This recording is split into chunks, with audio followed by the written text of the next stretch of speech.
Friends, and welcome to this episode of Beast with Brains podcast. This next episode is going to be with Anna Lopez Beard, and she is going to be fighting for that Polaris title against Helena Crevar on February 8th. But thank you guys for the patience, and I'm so excited for all the cool guests we're going to have in 2025. And enjoy this episode. She has a big Superfight coming up, and she was nominated as the breakthrough fighter of 2024. So she has a big future ahead of her. And representing Dominicans, we don't have a lot of a big Dominican representation in Jiu Jitsu. So I think it's awesome what she is doing. Hope you guys enjoy the podcast. I am being joined by your 2024 no gi and gi world champion, Anna Lopez Beard. Congratulations on everything, first and foremost. You are such a beast, such an inspiration, only 19 years old. But how is everything going after such a great 2024 you had? Awesome. I took a little break for Christmas, so I just definitely ate a lot of food. And I've been training a little bit, so I'm just getting back into it, trying to lose all that Christmas weight. I feel you. I'm curious, how young did you start jiu-jitsu? Because you got your black belt at 18, so you must have started somewhat young. I started at 9 years old, back in my town in Spain. And was that something that your father wanted, or was there a different influence? I used to watch a lot of UFC when I was a kid. My dad was a lot into it a lot. And I used to love Ronda Rousey. I used to love her takedowns on her armbar, her signature armbar. So I was like, Dad, I really like this. I want to try it. And my dad comes from like a luta libre background. The Brazilian luta libre, not Mexican. So he was always teaching me the little like mataleon and like arm bars and foot locks. And then we just saw a flyer. I'm from a small town, so there was no jiu-jitsu. And we saw a flyer that they just recently started a team. So I went and checked that out. At first, it was just like police officers and security guards that were doing it. So I started with the adults since I was 9. So from that moment, I always fell in love with it. And I had a judo background as well before that. Oh my gosh. I feel like the strongest jiu-jitsu players have a background in judo as well. So that's awesome that you got so much experience as a youngster. Getting your black belt at 18 years old, did that add any element of pressure when making your black belt debut? Definitely, yeah. I think like black belt, I was really young as well. It was my second year adult as well. So I felt a little bit of pressure, but I work well under pressure. I've always worked well under pressure. So it was just a challenge. It was like, I think of it as like in the training room. So I'm just there, like in the training room. I'm usually fight with black belts at my team. So it was just, had to imagine it like that to not. Now you have so many accolades already. 2022 IBJJF no-gi world champion, 2023 gi and no-gi world champion, and then this year the same. So when you look at your career so far, what accolade do you feel most proud of? I'm proud of every moment, to be honest. I'm proud of every matchup that I've had. But I don't have a particular match. But I do have at Worlds, I did really like my performance. I got 0 points scored on me. So that was really, really cool. Because it's really hard, especially at black belt. I think at Europeans, I also got 0 points scored on me, if I'm not mistaken. So yeah, I think that's like one of my most proudest moments is like I got to win. 0 points were scored on me. I was very positionally dominant. I was defending really well as well, which is really important at black belt. And I got the hang of the strategy at black belt because I feel like it's very strategic once you get to that level. So And this year, you were named as a nominee for Female Breakout Grappler of the Year. So, what was that like hearing that news? when I opened up my phone, it was during Christmas, I think. So I opened up my phone and I saw it. I was like, oh my God. I'm like finally like getting my recognition from everything that I've done. So yeah, it was awesome. It was awesome. Yes, exactly. Because there are a few names that get a lot of recognition in jujitsu, but I'm so happy that you're getting the recognition now, and it's only going to grow more, making your Polaris debut coming up on in February. So let me know what was going on through your mind when you first heard about the news that you would be asked to compete on that card. I was really excited. I'm always up for a challenge. I don't care who I fight. I'm always up for anyone. So I was really excited when they gave me this fight. I knew I had to cut a little bit of weight. I usually fight slightly heavier, so that's another challenge. It's in itself before my own matchup. So yeah, I was just super excited to hear that news. And at this level, there's only so many girls that you can really compete against. So I'm sure you've seen a lot of the competition many times, the people that you've competed against. One of them was Nia Blackman, who was Helena Crevar's last opponent. So what could you take away from Helena's last matchup on Polaris with Nia Blackman that you're looking to kind of impose in your strategy come February 8th? From what I've seen, she's definitely a very skilled. Helena is very skilled athlete with solid technique. She likes the leg entanglement. She's very submission orientated, so I know I have to keep in mind that a little bit. But I think it will be very, very exciting to see how our styles will match up together. And how big would it be for you to get a win over Helena Crevar, who a lot of people look at is one of the best in the world? Definitely a huge win. She's been on ADCC, so it will definitely be a huge win for me, and it will give me a lot of opportunities from there as well. So I'm really excited for that. And she was at Nogi Worlds this year, but she was in, I think, the juvenile division, I think so. correct? Yes, yes, yeah. Okay. So now you're 19 years old. You guys are both so young, but really going to look to reap havoc against these adult competitors. When you think about one of your biggest goals in jiu-jitsu in general, what would it be? Because you've already become world champion. So what is there more to get at this point for you? I definitely want to do my ADCC debut, so I'm looking into doing trials next year. It's next year, right? Yeah, I think so.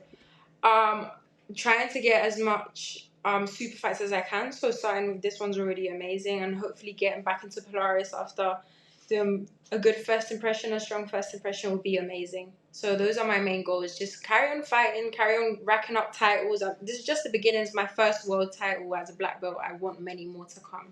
So And what was the experience like for you double golding at ADCC Wales? um, it was great. It was more beforehand. I got kind of like a loss. I lost a match that I really wanted to win. It was in the ADCC trials in the quarterfinals, if I'm not mistaken. So I done this to boost up my confidence to carry on competing, especially to get a lot of ADCC is very different to IBJJF in the rule set. So I do need a lot more experience there. So it was just to get experience. I was very happy to get the double gold. Yeah. And you grew up, split your time between Spain and London. I'm honestly surprised this is the first time Polaris has asked you to compete on one of their cards. So, what is it like growing up a part of your life in London, knowing that there's a promotion like Polaris and seeing the events that they are putting on as a aspiring athlete? It's amazing. Like I mentioned to you before, I've grew up watching Polaris. Many of my teammates and my professor has competed there, so I've been there and watched it, and I've always been like, oh my god, I really want to be here. I really want to fight. I know it'll give me a lot of opportunity, and it'll be awesome to be in such a respected stage. Yeah, so I'm very excited. I'm very, very excited to showcase and prove myself in that big stage. And what do you think about the state of European Jiu Jitsu right now? Um, Amazing, of course, especially doing it in such a short time. I feel like we've been working a lot, and like you said before, not a lot of people get a lot of recognition, even if like they win a lot. So I think that was the case with Europe, but now we've kind of kicked our own door open to the point where they can't ignore us, so they have to give us the same opportunities. So it's definitely really, really amazing to be part of that top level here in Europe. And getting to that top level, I know it's only you when you go out on the mat, but I know you have a lot of support. One from your dad that sends you little text messages saying, be aggressive, be first. So tell me about that mentality that you have when you get out there. What are you trying to do when you hit the mats? Just pure domination. I like to dominate my fights positionally and then constantly attacking, creating scrambles. I'm a very physical fighter. I believe I'm a very physical fighter. So just go in there, with an aggressive mentality, believing in my technique, because that's the most important thing, believing in your own technique, and yeah, just pure domination. I love that. And what can 19-year-old Anna be found doing when she's not doing jujitsu? Eating. I love eating. Eating. Back in Spain, I used to horse ride a lot. So horse riding and playing volleyball. Here is a bit expensive. It's a bit of a luxury here, but in Spain, you have it everywhere. Especially where I'm from. I'm from a town, so it's everywhere. And I'm mostly just training, to be honest. Nowadays, I'm mostly just training. But yeah, just hanging out with friends as well. What a typical 19-year-old does. And at what point of your childhood doing jujitsu did you decide that you were going to take it into a professional sense or really focus on this as like a career? So, when I was a kid, I always wanted to do it as a career. I always wanted to be like, oh, it was either being a vet or doing jujitsu. Those were my two options. Then at around 15, 14, I stopped training because I was kind of like, just like different influences, and I needed a break to see if I really wanted it. And that's when I really found out that I did really want it. I did really want to compete. That I didn't. It's not the same to have a life without training jiu-jitsu, or having like an aspiration was like, oh, I'm going to compete next month, or I'm going to compete next year, and having that adrenaline running. I'm like an adrenaline junkie, so I really like it.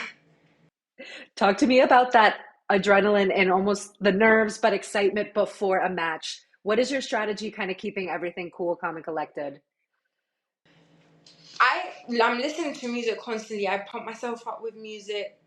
Talk to myself in my head. Sometimes I'll say it out loud, like, believe in yourself, be aggressive, be first. um to be honest, I think I work well under pressure, like I said before. So I work well with nerves. I don't let my nerves override my technique. And I'll be nervous before the match, but I don't know what it is. As soon as I step onto the match, I just click in, I focus, and I lock in all the time. It's just about locking in and just going one fight at a time. That's what I believe. I love that. And finally, if you have any sponsors, teammates, or people that you've been working with in the lead up for this Polaris debut, and you want to give them a shout out, the floor is yours. Well, big shout out to Tatami for always being this since I was a juvenile, literally. Fight Zone, Marco, to the people in America, Matthias and Lucas Leche, where I did my world camp. Shout out to them because they also helped me a lot. My dad for always being there, being my therapist, my trainer, my everything all in one, my manager, just all in one. And all my training partners at Fight Zone as well for helping me out. Also, big shout out to Jed because he's also helping me out with he's been in Polaris a couple times, so he knows about the rule set, even though it's a different rule set this time, but he knows how it is and everything. So big shout out to him as well. Oh, yes. I'd be remiss if I didn't bring up the fact that Polaris is going to be changing their rule set for the super fights in 2025. Did you catch the CJI event and what did you think about the rule set? Yeah, I didn't. To be honest, I know I'm gonna get like hate about this, but it was super late and I ended up falling asleep, so I didn't catch the whole thing. But I do like the rule set. It is different. I've never fought under that rule set, but I like the whole 5 minute rounds with a minute round in between. I think it forces the person to be more aggressive and try and finish it quicker because you only have 5 minutes and then you have to restart all over again from 0 to 0, really and truly. So it's definitely an exciting rule set that I'm looking forward to competing under. Has there been any changes in the way you're training for the rule set since it'll be your first time? So I am having special training, specific training for this rule set throughout my camp. So yeah, I've started to love it, to be honest. I really like this rule set. So it's really cool that Polaris has changed it. Well, we cannot wait to see it February 8th in Doncaster, UK. I'm so excited to meet you in person. I can tell you have such great energy and you are just such an inspiration because my white belt self is like watching some of your highlights, like, oh my gosh, this girl is such a beast. If you enjoyed that interview, be sure to check out this one.